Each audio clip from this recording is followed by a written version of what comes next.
Tuhan, saudara. Shalom Elohim. Saudara, bukan kebetulan ya, hari ini kita akan mendengarkan pengajaran dari sabda Tuhan yang berkaitan dengan puasa ya. Tadi kita sudah memuji menyembah Tuhan tentang kuasa Allah yang luar biasa. Mari kita buka Alkitab kita, saudara.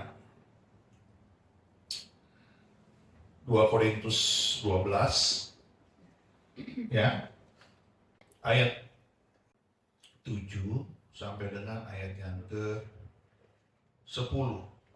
Demikianlah firman Tuhan. Dan supaya aku jangan meninggikan diri karena pernyataan-pernyataan yang luar biasa itu, maka aku diberi suatu duri dalam dagingku, yaitu seorang utusan iblis untuk menggocok aku, supaya aku jangan meninggikan diri. Tentang hal itu aku sudah 3 kali berseru kepada Tuhan, supaya utusan iblis itu mundur daripadaku. Tetapi jawab Tuhan kepadaku, cukuplah kasih karuniaku bagimu, sebab justru dalam kelemahanlah kuasaku menjadi sempurna. Sebab itu terlebih suka aku bermegah atas kelemahanku, supaya kuasa Kristus turun menaungi aku. Karena itu aku senang dan rela di dalam kelemahan, di dalam siksaan, di dalam kesukaran, di dalam penganiayaan, dan kesesakan oleh karena Kristus. Sebab jika aku lemah, maka aku kuat. Haleluya, puji Tuhan, amin. Saudara perhatikan, Rasul Paulus ini adalah rasul yang sangat dipakai Tuhan luar biasa, sangat diberkati dalam penginjilan pelayanannya. Saudara tahu bahwa Rasul Paulus itu menjadi rasul untuk bangsa-bangsa bukan Yahudi. Jadi Rasul Paulus sebagai seorang Yahudi asli, Yahudi tulen, Yahudi tanpa campuran, dari suku Benyamin asli, dididik secara ketat oleh Gamaliel, ya, rabi yang sangat terkenal pada zamannya, pada masa Paulus dan Tuhan Yesus hidup. Itu dia dididik dengan sangat ketat. Dia seorang Farisi ya saudaraku. Tetapi dia ketemu Yesus, dia bertobat secara personal, secara pribadi, ya, dan dia dipakai Tuhan luar biasa. Sebagian Asia dan Eropa itu bertobat karena penginjilan Paulus. Dan sampai hari ini saudara dan saya mengalami Kristus, mengenal Kristus itu juga bagian daripada pelayanan Paulus. Karena bangsa-bangsa Eropa ya kan setelah mengenal Kristus lalu menjajah kita dan menyebarkan agama Kristen, kita mengenal Kristus, saudara. Nah, saudara, di dalam pelayanan Paulus yang begitu dahsyat luar biasa, sebagian Eropa dan sebagian Asia itu dalam jangkauan pelayanan beliau, dan juga beliau dipakai Tuhan dengan kuasa yang dahsyat ya. Mari kita lihat apa saja yang terjadi dengan pelayanan Paulus ini. Kita buka di Kisah ya. Kita mulai urut saudaraku. Kisah 13 ya.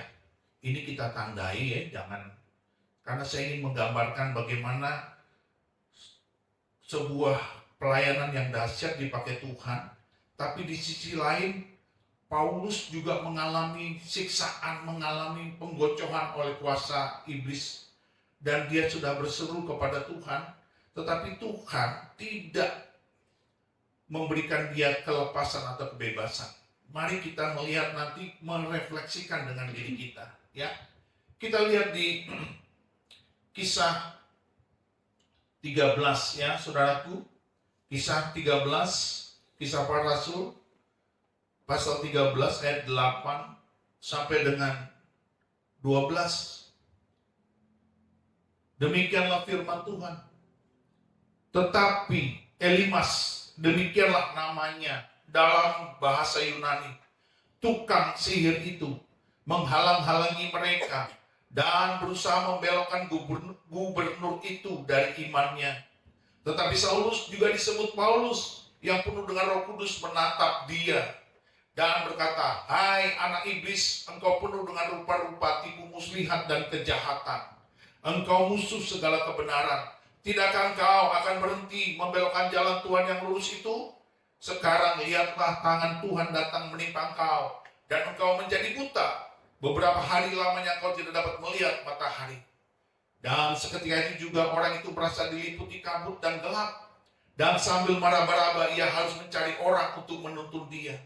Melihat apa yang telah terjadi itu, percayalah gubernur itu, ia takjub oleh ajaran Tuhan. Saudara lihat, ada kuasa yang bekerja pada Paulus. Dia membuat tukang sihir itu buta sekejap, ya, karena kejahatannya menipu, menyesatkan orang-orang, ya.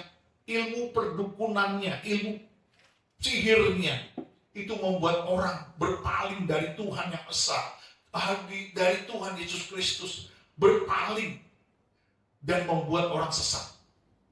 Dibuatlah oleh Paulus, dia buta, dan akibatnya gubernur itu bertobat. Seorang pejabat pada masa ini, kalau dia gubernur DKI atau gubernur Jawa Tengah atau gubernur Jawa Timur atau gubernur Jawa Barat atau setiap gubernur di Indonesia, kalau bertobat kan luar biasa saudara. Tapi pada masa itu persoalan yang sering terjadi dalam pelayanan Paulus. Berikutnya saudara, kita lihat lagi ya kuasanya. Kita lihat Kisah ya 20 ya. Saya sebenarnya bisa cerita satu persatu, tapi saya ingin saudara melihat Alkitab. Karena apa? Karena saudara betul-betul melihat ini ada kisah ini di Alkitab, ya. Kisah 20 ayat 9 sampai dengan 12. Demikianlah firman Tuhan. Seorang muda bernama Eutikus duduk di jendela. Karena Paulus amat lama berbicara, orang muda itu tidak dapat menahan kantuknya. Akhirnya ia tertidur lelap dan jatuh dari tingkat ketiga ke bawah.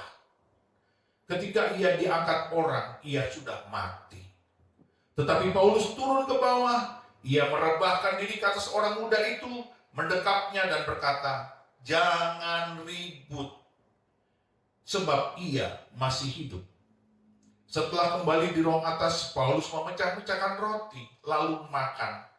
Habis makan, masih lama lagi ia berbicara sampai fajar menyingsing, kemudian ia berangkat. Sementara itu mereka mengantarkan orang muda itu hidup ke rumahnya, dan mereka semua merasa sangat terhibur.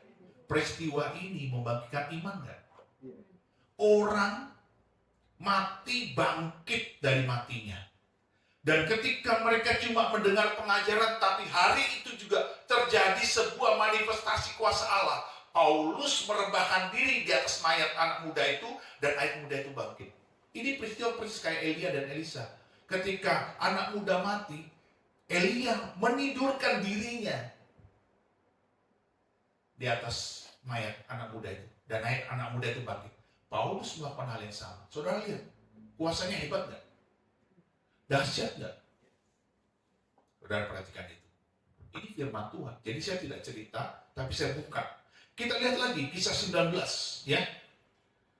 Kisah 19 ayat 11 sampai dengan ayat yang ke-20. Ayat yang ke-11 sampai dengan ke-19. Maaf saudara. Demikianlah firman Tuhan. Oleh Paulus, Allah mengadakan mukjizat-mukjizat yang luar biasa. Bahkan orang membawa sapu tangan atau kain yang pernah dipakai oleh Paulus dan meletakkannya atas orang sakit, maka lenyaplah penyakit mereka dan keluarlah roh-roh jahat. Saudara, sapu tangan dan kain. Sembuh nggak? Sembuh. Keluar nggak roh jahat? Saudara, ini harus kita renungkan. Bagaimana kuasa Allah itu dahsyat dipakai Tuhan untuk Paulus melayani. Ini bisa terjadi nggak pada zaman sekarang? Sangat bisa. Tergantung saudara dan saya. Memakai iman, memakai kekudusan, memakai kehidupanmu dengan sungguh-sungguh melayani Tuhan atau tidak. Sapu tangan dan kain. Bukan hanya sembuh, tapi setan-setan pun takut sama sapu tangan bekas Paulus. Bekas kain Paulus. Iblis aja takut. Jangan sampai kita kebalik. Kita takut sama anjing herder yang lagi menggonggong. Itu nggak apa-apa. Tapi jangan sampai kita takut sama iblis. Harusnya iblis takut sama kita. Ini luar biasa. Saya mau gambarkan betapa hebat Tuhan memakai Paulus. Mari kita lihat lagi. Ya, kita lihat Kisah 19 ayat 15 ya. Jadi setelah kain dan sapu tangan yang pernah dipakai Paulus itu mengusir setan, maka kita lihat apa yang terjadi. Ya. Kisah 19 ayat 15. Demikianlah firman Tuhan. Tetapi roh jahat itu menjawab, Yesus aku kenal dan Paulus aku ketahui. Tetapi kamu, siapakah kamu? Ini cerita tentang anak-anak Skewa yang mencoba mengusir setan. Dan setan yang diusir itu bereaksi dan berkata, aku mengenal Yesus, aku tahu Paulus. Jadi ketika setan ngomong tahu Paulus, dia gemetar nggak? Ada ketakutan. Karena apa? Karena di dalam Paulus ada Yesus. Ini kuasa luar biasa, saudara. Makanya tadi saudara lihat, kain sapu tangan itu membuat bukannya sembuh, tapi roh-roh jahat itu keluar. Luar biasa. Saudara, coba saudara berdoa mulai hari ini. Coba kain saudara, sapu tangan saudara yang saudara pakai itu bisa mengusir setan kan? Bisa menyembuhkan sakit penyakit. Kan sekarang gak ada banyak orang membatasi kuasa Allah. Betul tidak? Kalau engkau sembuh dengan meminum air putih, silakan, itu iman.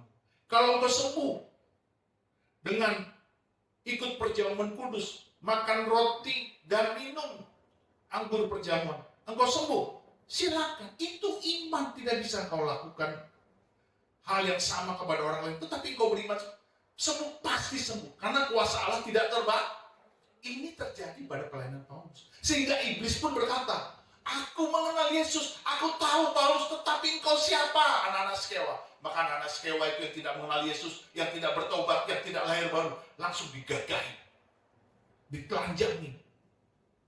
Mereka lari terbirit-birit. Itu saudara lihat kuasa itu. Jadi hari ini, ketika kita tadi bernyanyi, luar biasa, ada kuasa dalam darahnya. Itu kita sedang mengaplikasikan iman kita di dalam nanti dunia nyata kalau kita bergerak keluar dari ibadah ini. Amin. Kita lihat lagi kedahsyatan Tuhan memakai Paulus. Ya. Kisah 19, saudara. Kisah 19. Ya, masih hal yang sama. Ayat 18 sampai dengan ke-20. Demikianlah firman Tuhan.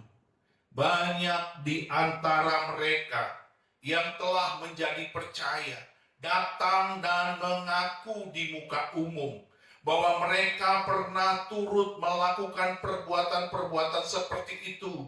Banyak juga di antara mereka yang pernah melakukan sihir, mengumpulkan kitab-kitabnya, lalu membakarnya di depan mata semua orang. Nilai kitab-kitab itu ditaksir 50.000 uang perak. Dengan jalan ini makin tersiarlah firman Tuhan dan makin berkuasa. Saudara lihat, sebuah kota, sebuah negara hidup dengan okultisme, dengan perdukunan, dengan sihir, dengan klinik secara masif. Ketika Paulus datang dan masuk melayani kota itu, apa yang terjadi? Kota itu diubah. Terjadi perubahan atmosfer. Orang-orang menjadi bertaubat. Saudara lihat, buku-buku sihir saja harganya sampai 50.000 perak. Itu mahal, saudara. Jadi saudara ya, kalau berdoa itu jangan kelemar-kelemar, jangan cengeng, jangan penuh kuasa. Kayak tadi kita mau muji menyembah Tuhan. Ada kuasa dalam darahnya. Jadi Paulus ini pelayanannya seperti ini, saudaraku. Pelayanannya seperti ini.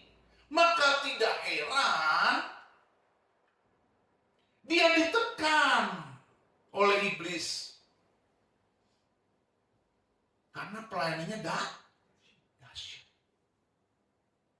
Saya ingin mengatakan begini, kalau saudara dan saya mengalami tekanan, dan kebetulan kita melayani Tuhan, sungguh-sungguh kepada Tuhan, hidup suci, takut kepada Tuhan, menjauhi kejahatan, kita sungguh-sungguh sama Tuhan. Saya jamin, saudara pasti dipakai Tuhan luar biasa. Amin.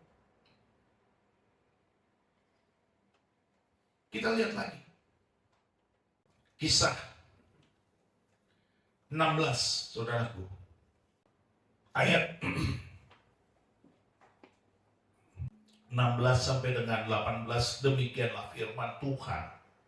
Pada suatu hari ketika kami pergi ke tempat sembahyang itu, kami bertemu dengan seorang hamba perempuan yang mempunyai roh tenung.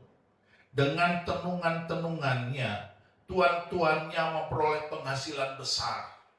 Dia mengikuti Paulus dan kami dari belakang sambil berseru, katanya, orang-orang ini adalah hamba Allah yang Maha Tinggi. Mereka memberitakan kepadamu jalan keselamatan.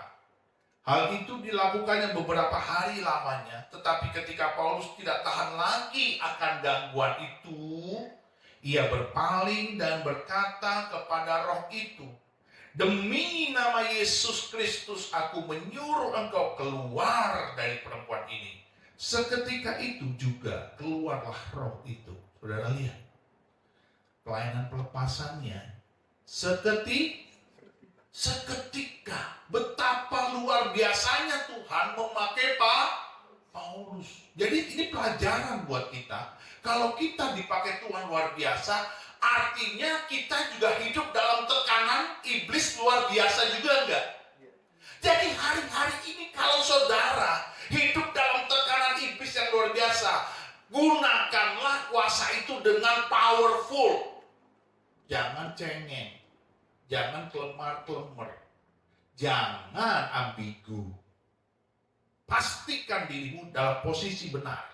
Pastikan diri kita dalam posisi di hadapan Tuhan itu tak bercacat, tak bercela. Amin. Bagaimana caranya? Nanti kita lihat. Langsung seketika pelayanan pelepasan. Ini dukun nih, tenung, tukang tenung.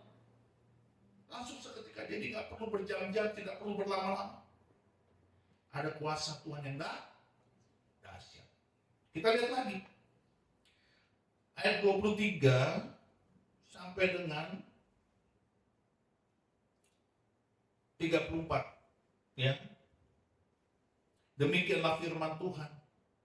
Setelah mereka berkali-kali didera, mereka dilemparkannya ke dalam penjara. Kepala penjara diperintahkan untuk menjaga mereka dengan sungguh-sungguh.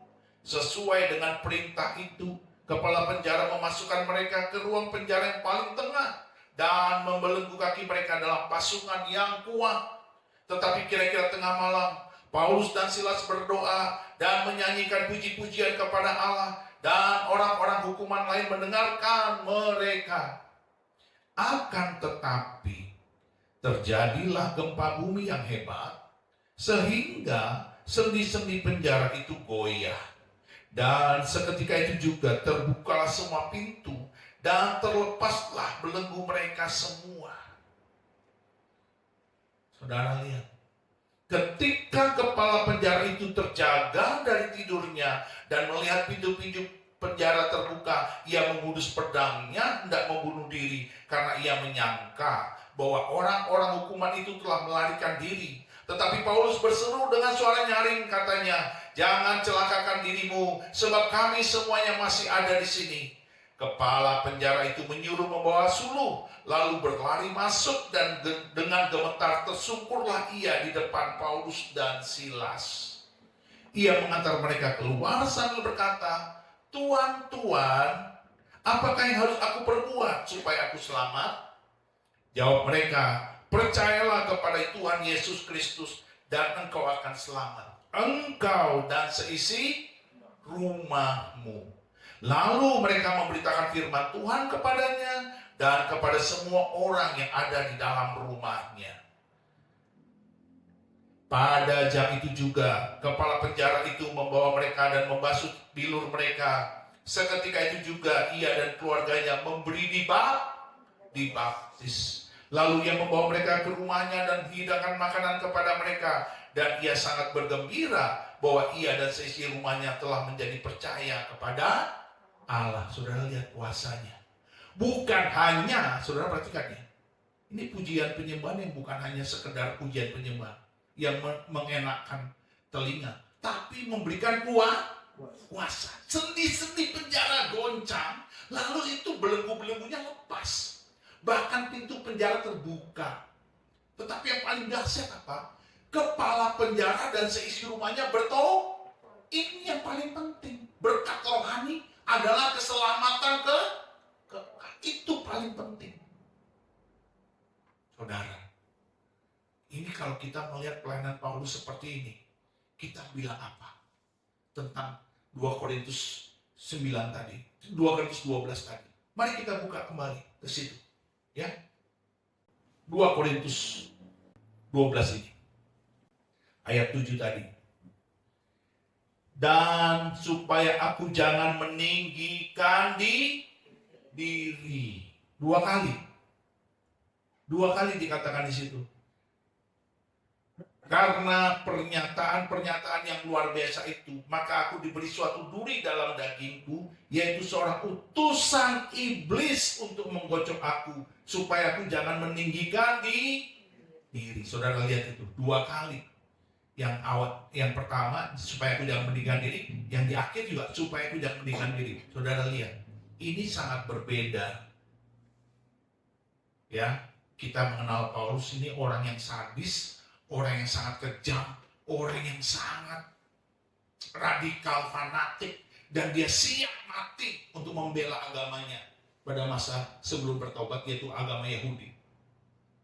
Tiba-tiba dia menjadi berubah saat dia ketemu Yesus. Tiba-tiba dia diberikan Tuhan kuasa, tetapi dia juga disiksa oleh iblis. Karena iblis pasti tidak mau hamba-hambanya dipakai Tuhan luar biasa.